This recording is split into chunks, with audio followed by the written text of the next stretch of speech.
Vamos lá, senhores, vamos retornar ao nosso estudo, agora estudando, as entidades administrativas, tá, que compõem a administração pública indireta, especificamente, tá? Ou seja, nós vamos agora ter um bloco sobre autarquias, depois nós vamos estudar as fundações públicas, depois as sociedades de economia mista e as empresas públicas, finalizando aí esse tema, tá, que é organização administrativa do Estado. Senhores, então, nossa aula, tá? Nós vamos aqui nos debruçar sobre as autarquias. Então, tudo que eu falar, tá? Nesses blocos, eu vou estar falando especificamente sobre as autarquias. Pessoal, olha só. Professor, qual é o conceito de autarquia? Eu não quero que você decore conceito, tá? De autor X, de autor Y, porque nós temos aqui, senhores, eu consigo te apresentar aqui mais de 100 conceitos diferentes, tá?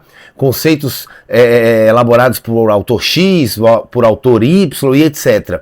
Você não vai fazer isso. Você vai, na verdade, entender as características, tá, definidoras de uma autarquia. E quando cair ali na prova aquele conceito, você vai verificar se está preenchendo todas as características direitinho, não tem nada contraditório, e aí você vai marcar o certo ou o errado. Então, olha só, vamos lá. Eu vou te mostrar isso, olha só. O professor Carvalho Filho, a título de exemplo, ele define autarquia como pessoa jurídica de direito público, isso nós já vimos, tá? Integrante da administração indireta, criada por lei para desempenhar funções que, despidas de caráter econômico, sejam próprias e típicas do Estado. Vamos entender isso aqui, senhores? Olha só, eu quero que você primeiramente entenda que as autarquias, ela é a entidade, tá? A autarquia, ela é a entidade da administração pública indireta mais parecida, mais próxima, tá, da administração pública direta. Na verdade, acontece o seguinte: a administração direta, né, União, Estado, DF e municípios, tá, ela deveria prestar ali um serviço público específico ou realizar uma determinada atividade administrativa. Só que ela decide, tá, por repassar isso aí para uma entidade administrativa, uma autarquia. Por que ela escolhe uma autarquia? Porque essa atividade, esse serviço público, ele é típico, ele é próprio, ele é exclusivo de Estado. Quem deveria, na verdade, prestar esse serviço público ou realizar essa atividade administrativa seria a própria administração direta. Mas aí ela optou, tá, por descentralizar, e aí ela escolhe uma autarquia. Por quê? Porque essa atividade, por ser típica de Estado, ela deve ser descentralizada necessariamente para uma autarquia. Eu não posso passar isso aqui, por exemplo, para uma fundação pública, para uma empresa pública, porque você vai aprender comigo, elas têm objetivos, né, finalidades diferentes, tá? Então, quando eu falo que a autarquia, ela é a entidade administrativa mais próxima, mais parecida, tá, da administração pública direta, tá? Eu gosto de usar esse seguinte exemplo, tá? Olha essa analogia que eu vou fazer com você, que vai te ajudar demais a entender. Imagina o seguinte: eu, Fernando, eu tenho 4 filhos, tá? 4 filhos. Eu gosto de todos os meus filhos, eu amo todos os meus filhos. Só que eu sou vascaíno, o meu primeiro filho aqui, o Felipe, ele é vascaíno, e os demais são flamenguistas. Eu sou professor. O meu filho Felipe, ele quer ser professor também. Os meus outros filhos, um quer ser youtuber, outro quer ser TikTok e o outro quer viver da arte. Um exemplo, nada contra, tá? Mas, beleza. Eu tenho gosto, né, musical aí por música popular brasileira, MPB, gosto de Djavan, gosto de Caetano Veloso, né? O meu filho Felipe também gosta bastante de MPB, inclusive ele toca violão, que é uma coisa que eu sempre quis aprender. Os meus outros filhos gostam de funk, nada contra, tá? Gostam de funk. Senhores, dos meus filhos, quem é o que mais parece comigo? Sem dúvida, o Felipe, não é isso? O Felipe, ele é a autarquia, tá? É a queridinha, vamos dizer assim, né? É a que mais parece com a administração direta, é a que mais parece com o pai, Não é isso que é o criador. Entenderam? Então, cuidado com isso, tá? Cuidado com isso. Como a autarquia, ela desenvolve, ela presta serviço público, ela realiza ali atividades administrativas típicas de Estado, ela é uma pessoa jurídica de direito público. Pessoal, quando eu falo que eu tenho uma pessoa jurídica de direito público, significa o quê? Significa que aquela pessoa jurídica, ela vai se submeter, em regra, a normas de direito público. E qual a diferença, professor? As normas de direito público são aquelas que conferem uma certa superioridade, tá? Para a administração pública. Então vamos entender isso aqui, porque isso aqui é muito importante, tá? Para você não ficar decorando. Ah, tá aqui a pessoa jurídica de direito público. Por quê? Aí o cara não sabe. Olha só, o direito, ele é dividido em dois grandes grupos. Eu tenho o direito público e eu tenho o direito privado. O que acontece?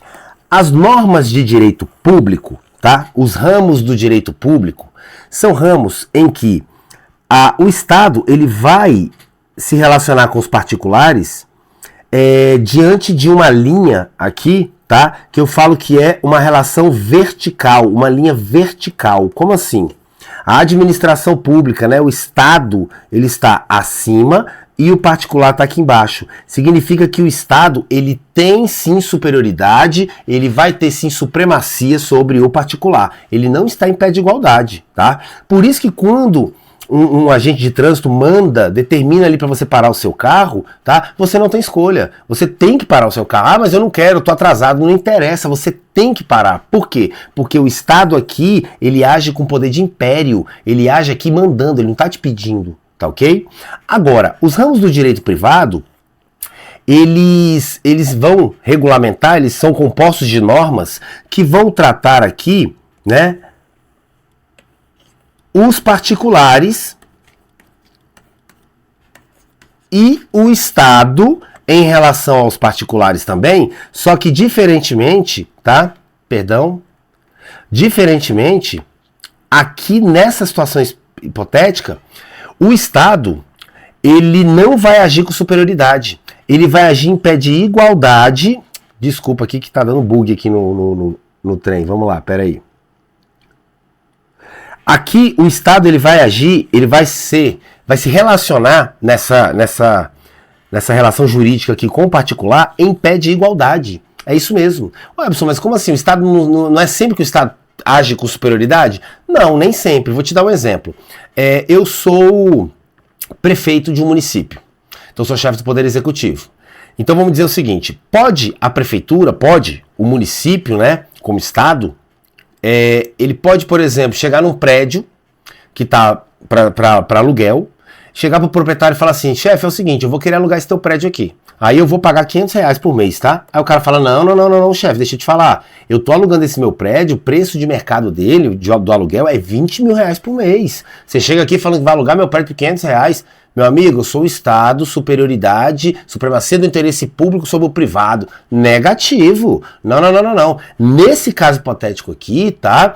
Eu vou negociar com o particular, o Estado, em pé de igualdade. Se eu não quiser pagar os 20 mil e ele bater uma tela ali que só aluga por 20 mil, eu vou ter que procurar outro prédio. Eu não posso impor a minha vontade, Estado, ao particular nesse caso específico, porque aqui eu estaria abusando, tá, da minha condição de Estado, e aí eu estaria o quê? Transformando a sociedade como súdito. Não é isso, tá? Existem momentos que o Estado realmente tem que agir com superioridade, mas existem momentos que ele não age com superioridade, ele vai agir na mesma linha de igualdade aqui, né?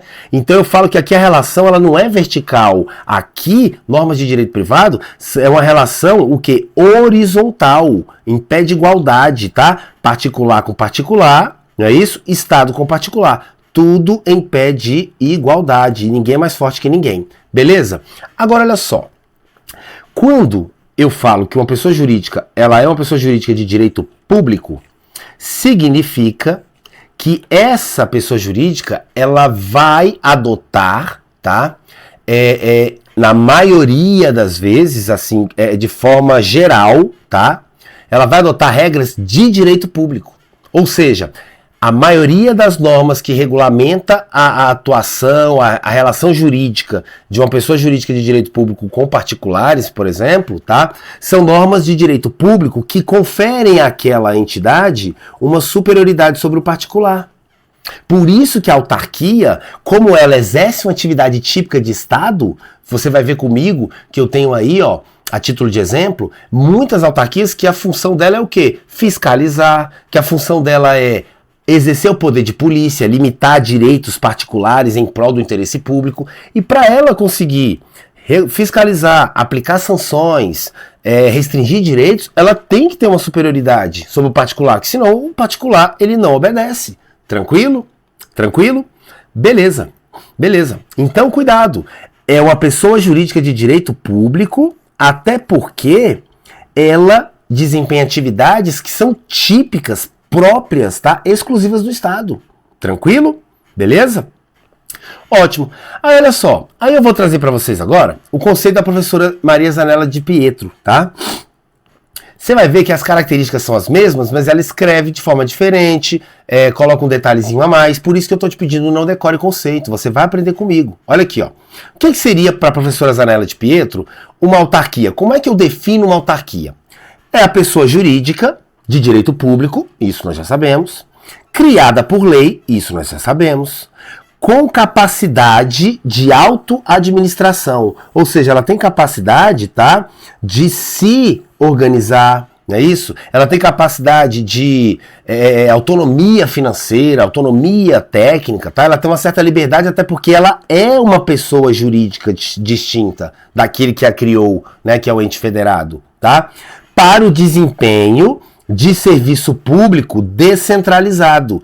Então, cuidado, uma autarquia ela não exerce atividade econômica, ela não pode ter fins lucrativos, tá ok? Na verdade, ela vai prestar um serviço público ou exercer uma atividade administrativa típica, né, de Estado, própria de Estado, tá ok? De forma descentralizada. É óbvio que é de forma descentralizada, até porque quando qualquer uma das 4 entidades administrativas elas acabam agindo, atuando, né, seja ela uma fundação pública, uma sociedade de economia mista, uma empresa pública ou uma autarquia, não importa, qualquer uma das 4, ela atua de forma descentralizada, por quê? Porque ela só existe graças à descentralização.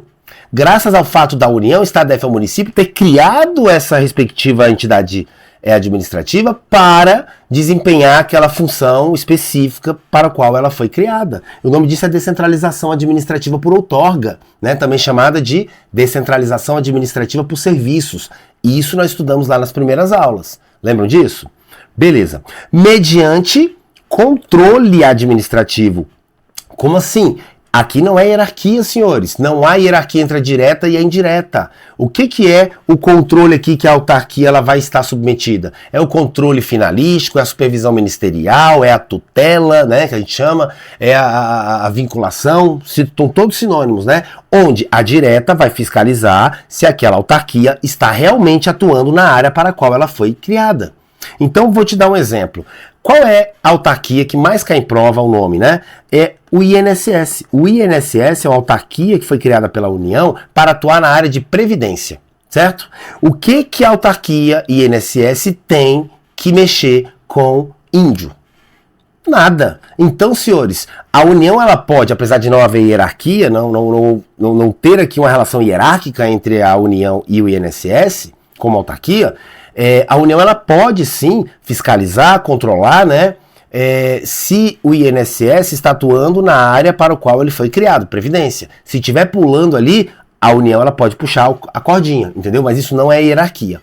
Beleza? Você notou aqui que eu tenho características, né, básicas, né, só que foi escrito de outra forma. Né? Aí eu tenho agora, vou mostrar para vocês, eu tenho agora uma definição legal prevista no decreto-lei aqui, ó, 200 de 67, que fala que a autarquia é o quê? Ó? É um serviço autônomo. Como assim serviço autônomo?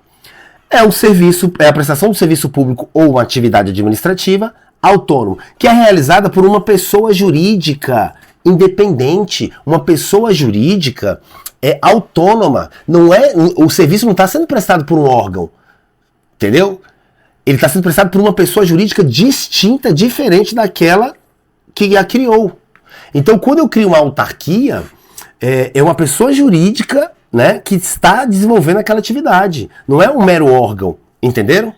Então, serviço autônomo, criado por lei, com personalidade jurídica, patrimônio e receita próprios, né? Porque se tem personalidade jurídica, tem patrimônio próprio, para executar atividades típicas da administração pública, atividades próprias, atividades exclusivas do Estado, administração pública, que requer, para seu melhor funcionamento, uma gestão administrativa e financeira descentralizada, ou seja, autonomia administrativa, autonomia financeira, autonomia técnica. Entenderam? Então, olha só, senhores, eu trabalhei esses 3 conceitos só para você conseguir enxergar que não importa o conceito. Eu conseguiria passar 100 conceitos aqui para vocês. Você não vai decorar conceito, você só tem que entender isso aqui, ó. Quais são as características, tá? Específicas, cadê, ó? Aqui, ó. Quais são as características específicas de uma autarquia? Eu vou trabalhar isso com você, tá? Mas antes, eu quero que você entenda o seguinte, ó. Presta atenção, olha só. O que eu posso apontar aqui como elementos que diferenciam uma autarquia de outras entidades? Algumas coisas aqui são até comuns, tá? Mas olha só. Autarquia, primeira coisa, ela é uma pessoa jurídica de direito público. Você já entendeu isso? Até porque ela é criada diretamente por lei. Ela é uma pessoa jurídica de direito público, tá? Então, se na prova cair assim, ó. Podemos entender como autarquia a pessoa jurídica de direito privado, aí você não precisa nem ler o resto. Você já marca errado porque autarquia é sempre pessoa jurídica de direito público. Como a autarquia desenvolve atividade que é típica de Estado, que na essência mesmo deveria ter sido feito pelo próprio ente federado, administração direta, através de seus órgãos, ela precisa de prerrogativas que conferem para ela uma superioridade. Então ela está submetida, em regra, não de forma absoluta, mas em regra, a normas de direito público que conferem essa superioridade, essa supremacia a ela, tá? Ela é criada diretamente por lei, já falei, através da técnica administrativa o quê? Descentralização administrativa por outorga, também chamado de descentralização administrativa por serviços, tá ok? Isso aqui, descentralização administrativa por outorga, isso aqui é para todas, tá? Todas as entidades. Todas as entidades da indireta, fundação pública, sociedade de economia mista, empresa pública ou autarquia, elas são criadas através da descentralização por outorga, tá?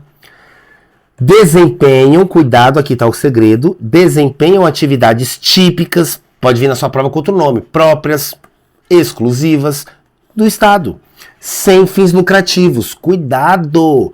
A autarquia não pode ter fins lucrativos. A autarquia está ali para prestar um serviço público, para realizar uma atividade administrativa que é típica do próprio Estado, tá?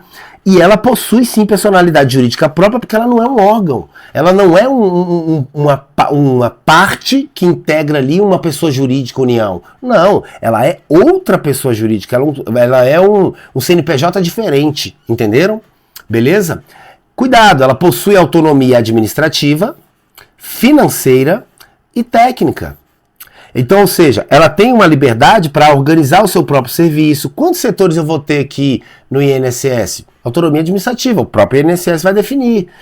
Vem cá, eu vou aplicar a minha verba aqui na aquisição de novos veículos, ou eu vou gastar aqui com a capacitação de servidores, ou eu vou fazer uma reforma na sede. Ela tem autonomia financeira, administrar os seus próprios recursos. E ela tem, cuidado, autonomia técnica. O que significa isso? Eu falei para vocês que a autarquia, tá? Ela tem uma finalidade específica. Ela foi criada para desempenhar, para executar ali um serviço público, uma atividade específica que está definido na sua lei, não é isso? Na lei que a criou. Então, olha que interessante. Ela é, na verdade, ela é conhecida também como um serviço, tá? Como é que é? Serviço... Fugiu o nome agora, peraí. A autarquia ela é um serviço público especializado, tá? Por quê? Porque eu não crio uma autarquia para que ela vai fazer isso. Não. Ela tem que atuar numa área. Então eu tenho o INSS, Previdência. Eu tinha no DF, por exemplo, a AGFIS, Agência de Fiscalização do Distrito Federal. Ela era uma autarquia.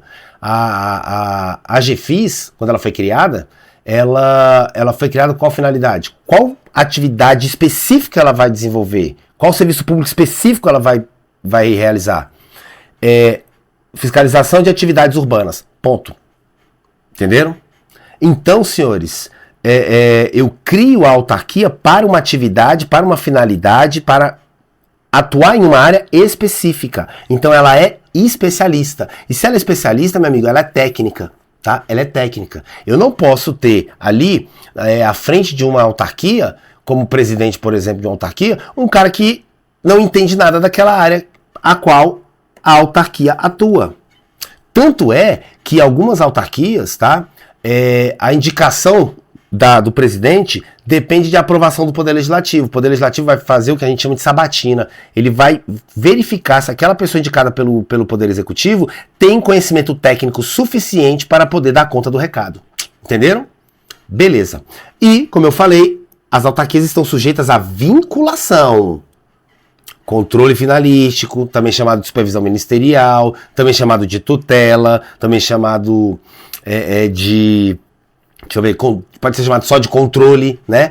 Tudo isso aqui não se confunde com hierarquia. Então ela está sujeita a essa vinculação em relação ao ente que a criou, né? O ente político que a criou. O INSS, ele está vinculado à União, tá? Deixa eu ver. A AGFIS, ela está vinculada ao governo do Distrito Federal, mas isso não gera hierarquia entre elas, beleza? Tranquilo? Maravilha. Olha só, vencido esses detalhezinhos, agora eu vou te mostrar algumas características, alguns pontos, tá? Que fazem com que a autarquia seja a queridinha, tá? Das entidades administrativas. É isso mesmo, tá? Tanto é que ela é a mais cobrada em prova. Tá? Lembra que eu te falei que a autarquia ela é a mais próxima, ela é a mais parecida da entidade da administração direta? Eu até brinquei, o pai, 4 filhos, lembram? Então olha só, eu vou te provar isso agora. Olha que massa, vem cá. As autarquias, a doutrina fala que elas correspondem a uma extensão da administração pública direta. Sabe o que significa isso? Como ela desenvolve atividades típicas próprias de Estado, atividades que, na verdade, quem deveria ali, né, executar, realizar é a própria administração direta, tá?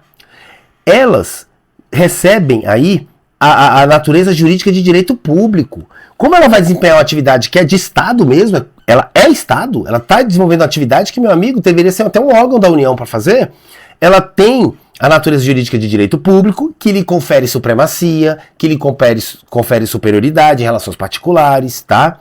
E ela é, sem dúvida, a entidade administrativa mais parecida, semelhante em relação à direta. Ela é a queridinha, é o filho que é vascaíno também, quer ser professor também, tá? Tem o mesmo gosto musical do pai, tá? E, inclusive compra roupa, né, casada, né? O cara compra 2 camisetas igual para andar igualzinho o pai dele. A autarquia é o filhinho queridinho, igualzinho o papai, beleza? Tranquilo? Como ela tem natureza pública, eu falei que ela tem certas prerrogativas, poderes, né? Porque ela está submetida a normas de direito público que conferem exatamente isso, essa superioridade. E eu vou te mostrar agora, tá? Algumas prerrogativas que são conferidas para as autarquias, tá? E que fazem ela ser aquela queridinha. Eu quero que você enxergue isso aqui da seguinte forma. Eu não tenho 4 filhos? O Filipinho, no exemplo, ele não é o mais parecido comigo? Então, por ser o mais parecido, ele é o filho querido, não é isso? O filho predileto, tá? Eu vou conferir a ele determinadas regalias que os outros não têm, tá? Não tem. Pai, posso andar de carro? O Marcos aqui, meu outro filho, tá falando, pai, me empresta seu carro? Não. Por quê? Porque a última vez que eu te emprestei, o carro voltou com o teto todo amassado. Você botou as meninas pra quicar, tu gosta do funk. Não. Eu empresto pro teu irmão. Teu irmão é Caetano Veloso, anda na manha, entendeu? Então ele tem aquele filho queridinho. E eu vou te mostrar isso agora, olha que legal. Vem cá. Vamos lá dar exemplos aqui de prerrogativas, tá? Conferidas para as autarquias. Primeiro, prazos processuais em dobro. Isso aqui é uma regra, tá? Tem até exceções, mas Em regra, se eu tenho... O que é prazo processual? Eu estou diante de um processo e a lei ela determina determinados prazos para você movimentar aquele processo. Olha, eu estou te dando 20 dias para você poder recorrer. Você tem 15 dias para apresentar as provas. Você tem 20 dias para fazer isso.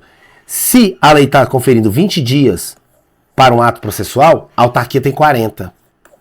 Porque os prazos processuais aplicados a ela, eles são dobrados, beleza?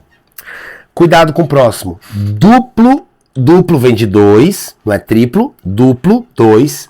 Grau de jurisdição obrigatório. Para você poder entender isso aqui, eu preciso te explicar, tá? De forma bem sucinta, o seguinte.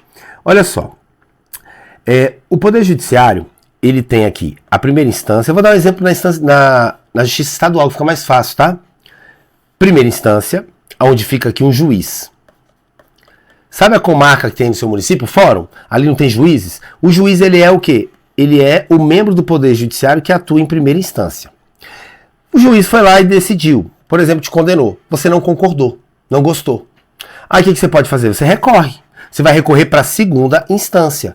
Aí você vai sair ali do fórum, certo? E esse processo ele vai ser enviado ali para o tribunal. Aí vai depender do Estado. Tribunal de Justiça do Estado de Goiás.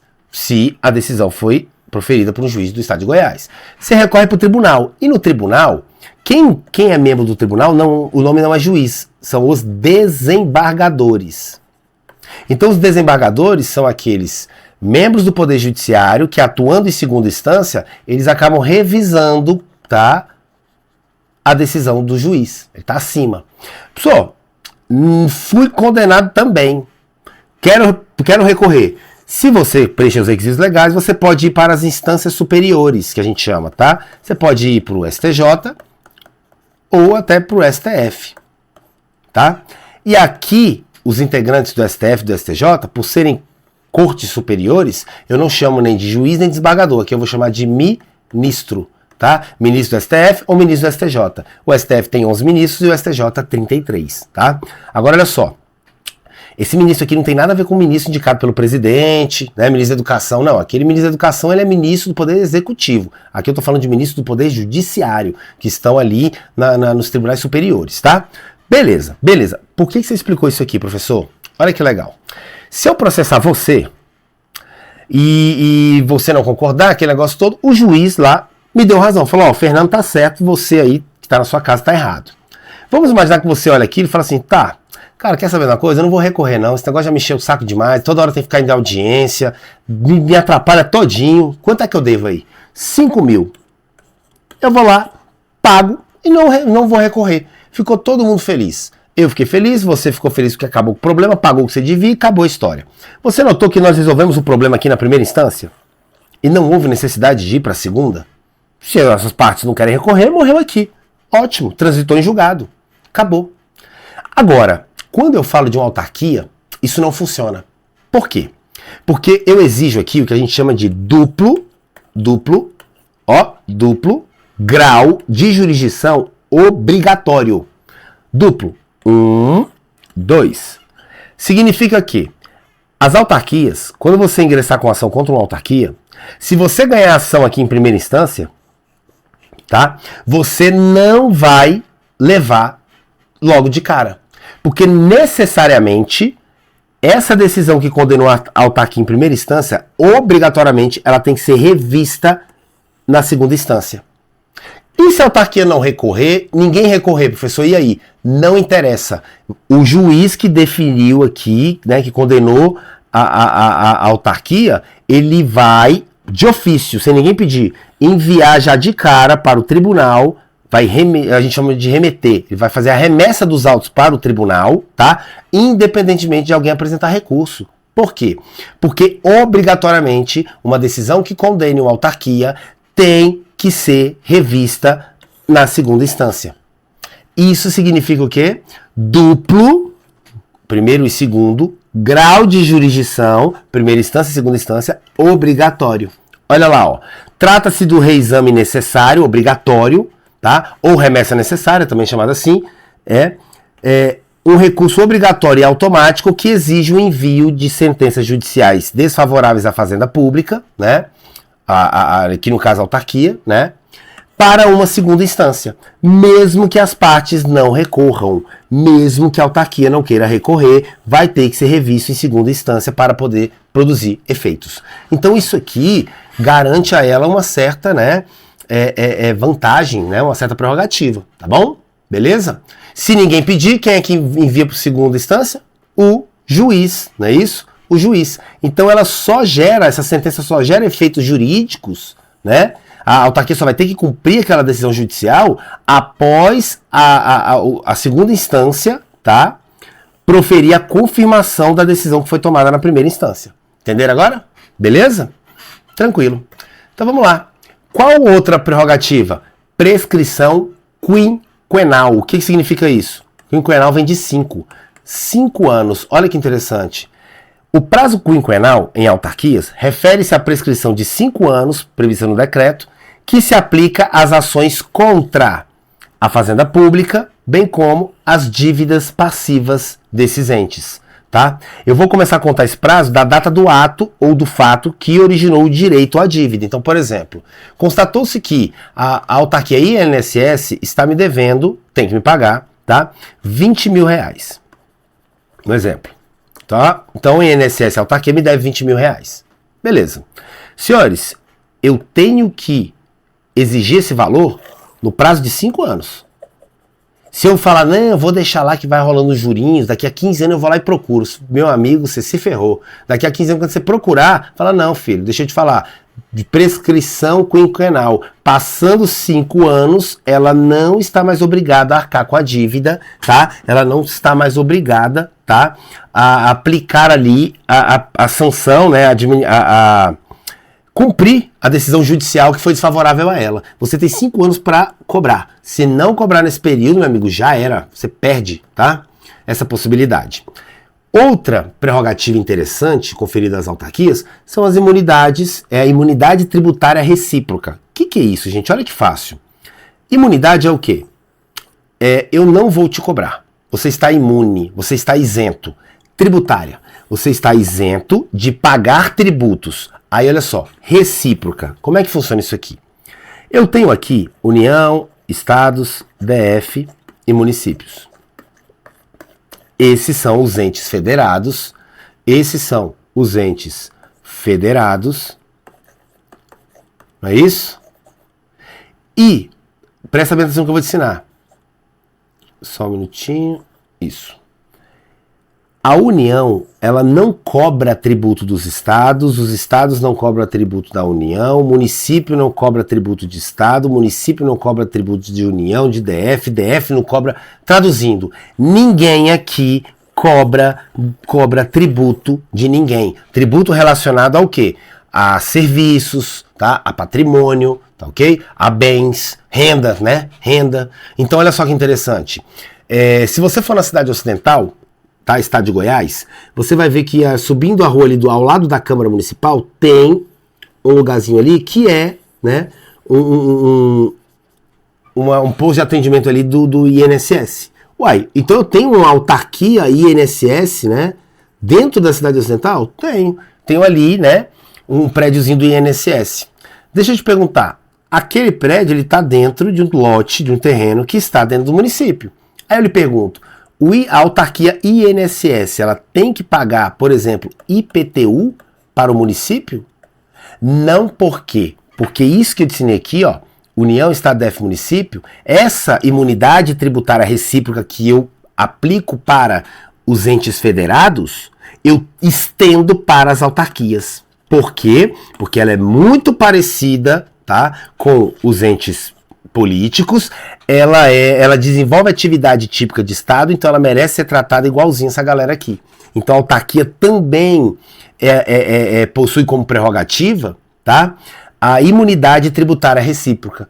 Ela não vai, tá, estar submetida aí a pagamento de tributos relacionados, tá, aos serviços, renda e patrimônio, tá ok? Sobre o seu patrimônio, etc. Então eu tenho veículos automotores que são de propriedade da autarquia. Não pague PVA. Beleza? Tranquilo? Ótimo. Também as autarquias, eu vou aplicar o que a gente chama de sistema ou regime de precatórios. Isso aqui é muito legal. Eu tenho certeza que você já ouviu falar em precatório, mas não sabe o que é, tá? E eu vou te ensinar hoje. Olha só que interessante, vem cá. Senhores, eu posso ingressar com uma ação contra o Estado? Claro. Eu vou dar um exemplo para vocês. Eu sou servidor público e eu ingressei com uma ação há um tempo atrás. Não vou entrar no mérito, tá? Eu ingressei com uma ação contra o Estado, tá? Porque eu achei que era injusto, ilegal, imoral, uma situação X. Isso é verídico, tá? E aí o que acontece? Como eu ingressei com ação contra o Estado, teve o duplo grau de jurisdição. Ganhei em primeira instância, a remessa foi automática para a segunda e graças a Deus eu ganhei em segunda instância também. Maravilha, professor. Ótimo. E aí, já recebeu? Vamos lá.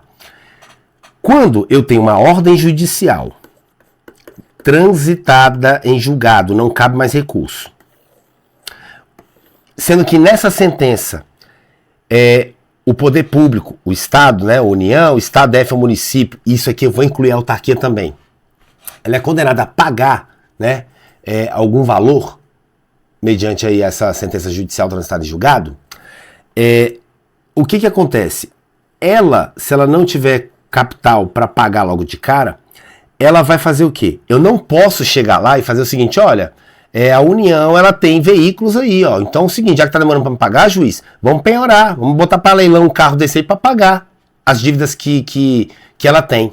Você vai aprender comigo, tá? Os bens do poder público são bens públicos, eles são impenhoráveis, tá? O que vai acontecer aqui então para eu receber? Para eu receber, ele vai fazer o seguinte, ó, ele vai fazer uma fila, vai falar assim, ó, tô devendo você, e aí vai vindo. Quem for ganhando aí, né, as ações, bonitinho, vai entrando nessa fila. Olha o tamanho dessa fila, é absurdo. O tamanho é enorme. Vamos lá, beleza. Aí o que aconteceu aqui, ó, presta atenção.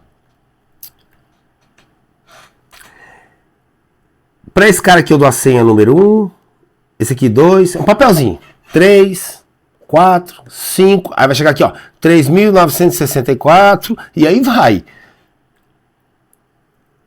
Aí o que o poder público alega? Eu não tenho dinheiro para pagar todo mundo de uma vez. Então eu vou fazer o seguinte, vocês fizeram uma fila aí, não é? Todo ano, no orçamento público, eu vou separar um dinheirinho para pagar minhas dívidas. Então eu posso separar aqui um exemplo. Posso separar aqui, ó, 100 milhões por ano. E aí como é que vai funcionar? Eu vou pagar 100 milhões esse ano, aí pegou, aqui ó, pagou essa galera. Eu vou pagar no outro ano, vou destinar no outro ano mais 120, no outro ano 90, e aí vai. Todo ano você separa esse pouquinho e vai pagando essa fila na ordem. Essa senhazinha que eu dei para cada um aqui chama precatório, tá? É um documento, um título, tá? Executivo, que garante, fala, olha, reconhece que o Estado me deve e ele vai me pagar. Só que pega a fila, irmão.